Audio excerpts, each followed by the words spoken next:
Guys, good morning. ಮತ್ತೆ ಡ್ಯೂಟಿಗೆ ಹೋಗ್ತಾ ಇದ್ದೀನಿ.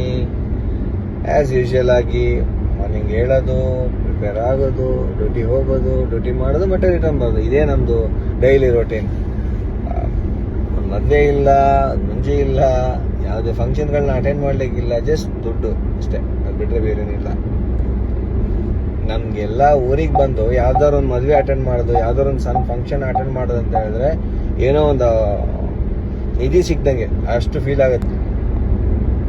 ನಂಗೆ ಗೊತ್ತು, ಇವಾಗ ನನ್ನ ಈ ಮಾತನ್ನ ಕೇಳ್ಬಿಟ್ಟು ಕೆಲವು ಜನ ಬಂದು ಕಮೆಂಟ್ ಮಾಡ್ಲಿಕ್ಕಿದ್ದಾರೆ, ನಿಮ್ಗೆ ಅಷ್ಟಿದ್ರೆ ಇಲ್ಲೇ ದುಡಿಬೋದಲ್ವ, ಯಾಕೆ ಫಾರಿನಿಗೆ ಹೋಗ್ಬೇಕು, ಫಾರಿನಿಗೆ ಹೋದ್ಮೇಲೆ ದುಡಿಬೇಕು ನೀವು, ಈ ಥರ ಡೈಲಾಗ್ ಎಲ್ಲ ಹೊಡಿ ಅವಶ್ಯಕತೆ ಇಲ್ಲ ಅಂತ ಹೇಳಿ. ಜಾಸ್ತಿ ದೂರ ಬೇಡ, ಬೆಂಗಳೂರಲ್ಲಿ ಹೋಗಿ ಕೆಲಸ ಮಾಡೋನಿಗೆ ಗೊತ್ತಿರ್ತದ್ರೆ ಪೇನ್ ಏನಂತ. ಓಕೆನಾ? ಎಲ್ಲರೂ ಅವರವರ ಅನಿವಾರ್ಯತೆಗಾಗಿ ಹೋಗಿರ್ತಾರೆ ಅಲ್ಲದೆ ಯಾರು ಶೋಕಿ ಮಾಡಲಿಕ್ಕೆ ಅಥವಾ ಯಾರು ಸಹ ಟೈಮ್ ಪಾಸ್ ಮಾಡಲಿಕ್ಕೆ ಗಲ್ಫಿಗೆ ಬಂದಿರಲ್ಲ. ಹೌದು, ನಾವು ಗಲ್ಫಿಗೆ ಬಂದ ನಂತರ ನಮ್ಮದು ಲೈಫ್ ಸ್ಟೈಲ್ ಚೇಂಜ್ ಆಗುತ್ತೆ, ನಾವು ಅದನ್ನೇ ಮೇಂಟೈನ್ ಮಾಡ್ಕೊಂಡು ಹೋಗ್ಬೇಕಾಗತ್ತೆ. ಹಾಗಾಗಿ ಅದರಿಂದನೇ ಇರ್ತೇವೆ.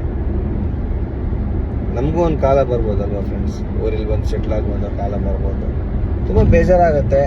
ಅಲ್ಲಿ ಮಾರ್ನಿಂಗ್ ಹೇಳ್ಬೇಕಾದ್ರೆ ಒಂದು ಅನ್ಸುತ್ತೆ, ನಾನು ಯಾವಾಗ ಹೋಗಿ ಊರಲ್ಲಿ ಸೆಟ್ಲ್ ಆಗ್ತೀನಿ, ನಾನು ಯಾವಾಗ ನನ್ನದೊಂದು ಓನ್ ಆಗಿರುವಂಥ ಬಿಸ್ನೆಸ್ ಅಥವಾ ಓನ್ ಆಗಿರುವಂಥ ನನ್ನ ಕೆಲಸ ನಾನು ಮಾಡ್ತೀನಿ ಅಂತ ಮನಸ್ಸಲ್ಲಿ ಅನಿಸುತ್ತೆ.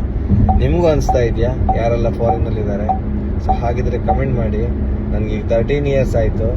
ನೀವು ಎಷ್ಟು ವರ್ಷ ಇಲ್ಲಿ ವರ್ಕ್ ಮಾಡ್ತಾ ಇದ್ದೀರಿ, ನಿಮ್ಮ ಡ್ರೀಮ್ಸ್ಗಳೇನು, ನಿಮ್ಮ ಡ್ರೀಮ್ಸ್ಗಳನ್ನ ನೀವು ಅಚೀವ್ ಮಾಡಿದ್ದೀರಾ ಅಂತ ಕಮೆಂಟ್ ಮಾಡಿ. ಮತ್ತೊಂದು ವಿಡಿಯೋದೊಂದಿಗೆ ನಿಮ್ಮ ಮುಂದೆ ಬರ್ತೇನೆ. ಅಲ್ಲಿವರೆಗೂ ಟೇಕ್ ಕೇರ್, ಬಾಯ್ ಬಾಯ್.